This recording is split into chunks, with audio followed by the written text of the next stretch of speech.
네, 이양영 전문위원과 함께하는 딱이겁니다. 위원님 어서 오세요. 네, 안녕하세요. 네, 오늘 날씨가 부쩍 추워졌어요. 네. 그래서 좀 훈훈한 이야기 해서 우리 시청자분들의 마음을 좀 따뜻하게 데워드리고 싶은데 오늘 저희 어떤 주제인가요? 저도 매일 그렇게 해드리고 싶거든요. 네. 근데 오늘 10월에 딱 열흘 지나고 12일인데 어저께 통계청에서 관세청에서 또 하나 발표를 했어요. 어떤 거요? 10월 달 들어서 좀 수출입 상황을 얘기했는데 이 부분을 좀 얘기를 안 하고 넘어갈 수가 없을 것 같습니다. 아, 설마 수출이 뭐 줄었나요?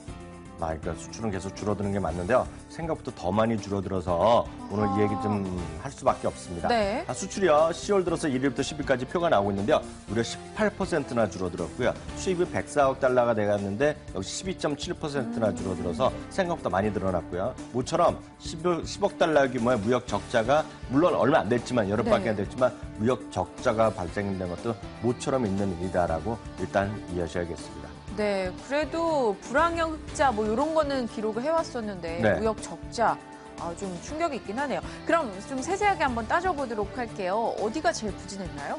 파업 있었잖아요. 현대자동차, 맞아요. 승용차. 승용차가 절반이나 줄어들었습니다. 그래서 네. 무려 51%나 줄어들었고요. 지금 노트7 여파가 계속 커지고 있잖아요. 그러다가 그렇죠. 결국 생산 단종 뭐 이런 까지 판매하지 않는다 그러잖아요. 그러다 보니까 무선 통신기기, 쉽게서 휴대폰이 되거든요. 스마트폰이 31%나 줄어들었는데요. 네. 말씀드렸던 현대차 파업 그리고 갤럭시 노트 이런 7의 리콜 여파가 컸다라고 보셔야겠는데요. 상대적으로 보면 전년 동기 대비 5.9%였는데 지난달까지요. 지금 이번에 하락폭이 커졌다라고 이해하셔야 되겠습니다. 네, 그럼 섹터별로 조금 더 자세히 들어가 보겠습니다. 보통 이럴 때는 뭐 반도체나 뭐 이렇게 나눠 가잖아요. 그렇죠. 어떻게 돼 있나요? 제가 한 6가지 정도 나눠봤는데요. 반도체는 5.9%니까 네. 평균 정도에서 그 정도니까 뭐 상관없어요. 자동차 부품이 무려 많이 빠졌어요. 많이 빠졌어요. 네. 석유 제품이 30%가 넘는 하락 보였고요. 앞서 말씀드렸던 대로 무선통신과 승용차가 약 30%랑 50%가 넘는면서 전체적으로 18.2%니까 상당히 심각했다라고 이해하시겠죠. 왜 이렇게 우리 수출이 안 좋았던 걸까요? 사실 뭐 미국이나 중국이나 경제가 조금 나아진다 이런 얘기 많았잖아요. 그래서 금리 인상도 얘기 계속 나오는 거고. 그런데 왜 안 사가는 거예요? 그러니까 제가 약간 이해가 안 돼요. 네. 분명히 우리가 여러 번 얘기하고 뭐 중국도 경기 좋아진다, 미국도 경기 좋아진다, 뭐 3분기 기업 실적에 기대가 된다고 얘기했지만 우리한테 뭔가 좀 피부로 와닿는 우리는 가장 뭐 느낌도 있지만 숫자가 중요하잖아요. 특히 그럼요. 주식하시는 분들한테는요. 근데 수출 경기가 아직 별로 확인이 잘 안 된다라고 좀 이해하셔야 되겠는데요. 네. 이머징 국가의 대표적인 베트남 이런 쪽은 수출이 15.3%로 또 늘어났어요. 10월 1일부터 10일까지. 그러니까 원자재 같은 것들이 많이 간 모양인데요. 상대적으로 국가별로 좀 말씀드리면 여기도 또 표가 나왔잖아요. 중국이 18.3% 마이너스 됐고요. 일본도 21%나 줄어들었고요. 네. 미국 실망입니다, 완전히요. 23%나 줄어들었어요. 네. 뭐 대표적인 자동차 때문에 그렇겠지만은 미국 그렇고요. 유럽이나 전체도 27%니까요. 이머징 국가 쪽만 좀 살아나고 지금 우리한테 대부분의 소비 제품을 사가는 나라들이잖아요. 일본, 미국, 유럽 연합들이요. 그러니까 지금 문제가 좀 심각하다라고 이해하셔야 되겠죠? 근데 이렇게 수출이 안 됐던 이유로 아까 꼽혔던 게 뭐 네. 자동차나 IT 쪽, 삼성전자, 현대차가 대표적으로 꼽히잖아요. 네. 그들이 최근에 여러 가지 악재를 막고 있다라는 게 이런 타격을 주고 있는데 상당한 영향인 것 같아요. 우리나라 경제에. 그러니까 우리가 보면 시가총액 1, 2가 삼성전자, 현대차잖아요. 누구나 다 알잖아요. 대한민국 최대 재벌 삼성이랑 현대인데 이들 두 기업이 지금 문제를 일으키고 있다는 거예요. 네. 그러니까 참고적으로 보면 휴대폰 있죠. 스마트폰이 연간 수출 규모가 지금 104억 달러고요.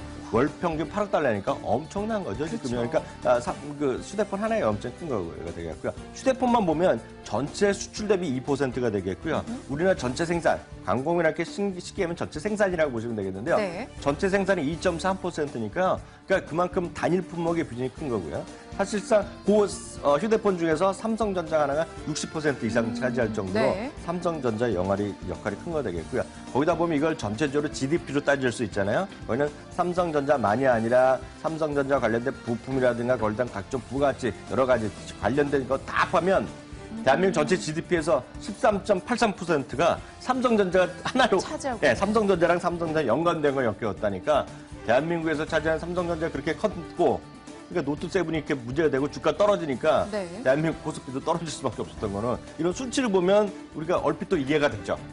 좋습니다. 그럼 전문가들의 시각을 좀 확인을 해볼게요. 뭐라고 얘기하던가요? 금년에 GDP 목표치 2.8%가 좀 달성이 쉽지 않다. 그래서 지난주 중반에 저희가 10조 원 미니 부양책도 얘기했잖아요. 이런 것들이 되겠는데요.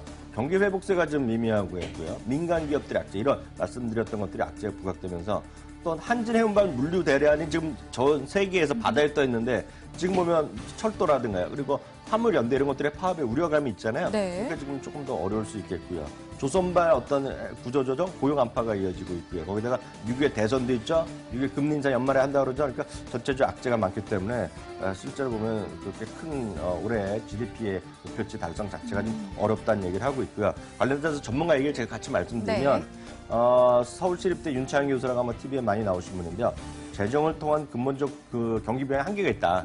특단의 규제 완화를 통해서 민간이 돈을 쓸 수 있는 뭔가 좀 투자 유치할 수 있는 그런 방안을 좀 유인책을 좀 해야 된다는 얘기하고 있고요. 결국 사람들한테 돈도 많이 줘서 소비를 하라는 이런 얘기 같았고요. 한국개발연구원도 비슷한 얘기를 하고 있습니다. 삼성전자 사태는 이게 초유의 사태란 말이죠. 이런 것들이. 근데 이런 것들이 지금 연말 3, 4분기, 4, 4분기 나오면서 이게 올해로 끝나는 것이 아니라 내년도까지 쭉 이어질 수 있다는 거죠. 시계에서 노트7 이렇게 문제되면 바로 또 갤럭시 S8 뭐 좋은 거 나왔다고 사겠어요, 막?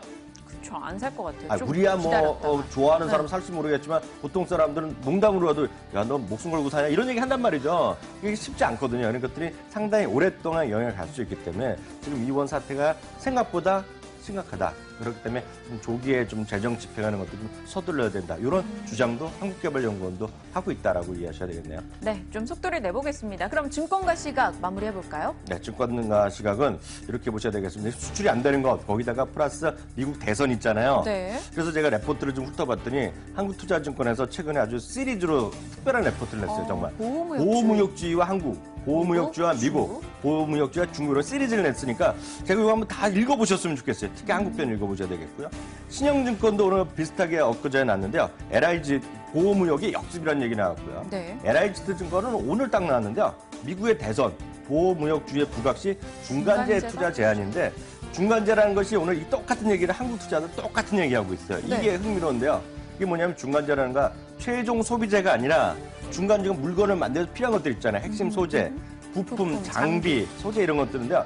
불행하게도 여기서 문제가 우리나라가 소재나 이런 쪽에 확고한 경쟁력을 가진 기업을 찾아내기가 쉽지 않아요. 그래서 지금 이 증권사 레포트를 보더라도 탑픽이나 딱딱 제시하지 못합니다. 그러니까 중간재는 업종 정도 얘기하고 있는데 그래서 한국투자증권 정도에서는 반도체라든가 OLED, 바이오 등 일부에만 해당되기 때문에 전체적인 오늘 결론 좀 어둡지만 중간재 업종은 주목하고 싶으나 종목은 별로 없고 지금 그래서 굳이 따지면 각종 소재 일부, 철강이라든가 이런 소재 일부, 반도체 장비, OLED 장비 이런 쪽이 지금은 현실적인 대안이 될 수밖에 없다는 것이 오늘의 일단은 결론이 되겠습니다. 네, 주권가의 의견들까지 확인을 해봤습니다. 중간재 섹터에 들어가는 종목군들 그래도 그나마 세계적으로 경쟁력을 확보하고 있는 기업이 어디인가 여러분 좀 관심을 갖고 찾아보시는 것도 하나의 방안이 될 수 있을 것 같습니다.